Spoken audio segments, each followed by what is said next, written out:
যাই হোক, কি আর করা যাবে। মনে মনে ফন্দি ফিকির চালাতে লাগলাম, নানা চেষ্টা লাগালাম সেখান থেকে চলে যাবার। অবশেষে 1.5 বছর পরে এলো সুখবর।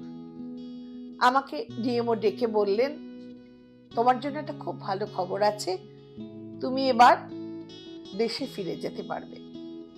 তোমার তো দেশ মানে কলকাতা, এটা তো তোমার বিদেশ।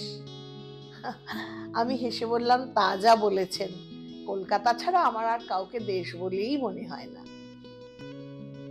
খুব আনন্দ নিয়ে ফিরছিলাম, এমন সময় আবার ডেকে পাঠালেন ডিএমও। বললেন, একজন ভদ্রলোক, বয়স্ক, তিনি রাস্তায় পড়ে গেছেন। কি রুগী, কার নাম তার, এগুলো কেউই কিছু বলতে পারেনি, শুধু রাস্তার কিছু লোক তাকে হাসপাতালে ভর্তি করে দিয়ে গেছে। তো ডাক্তারবাবু বললেন যে, তোমার যদি একটু সময় হয় তুমি তাহলে একটু ওকে দেখে নিও তো। তো আমি নারাজ হলাম না, আমি গেলাম। দেখলাম একটি ছোটখাটো চেহারার বৃদ্ধ মানুষ শুয়ে,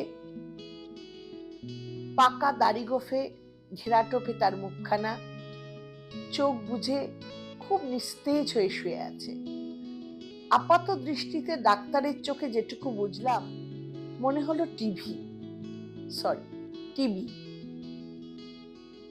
তারপরে তার পাশে বসলাম, আস্তে করে ডাকলাম, আপনার কি হয়েছে? ভদ্রলোকটি যেন তড়িতে চমকে উঠলেন। হঠাৎ তার ঘোলা ঘোলা চোখ দুটো পুরোপুরি মেলে আমার হাতটা চেপে ধরে বললেন, বুবাই বাবা? হ্যাঁ, আমি মেয়ে হলেও আমাকে ওই বাহাদুরদা বুবাই বলেই ডাকতেন। আমার মা যে স্কুলে চাকরি করতেন, সেই স্কুলের দারোয়ান ছিলেন এই বাহাদুরদা। মা যেহেতু হেডমিস্ট্রেস, স্কুল ছুটির পরও মায়ের অনেক কাজ থাকতো, আর ততক্ষণ সেই একা তার বুবাই বাবাকে সময় দিত এই ছোটখাটো মানুষটি।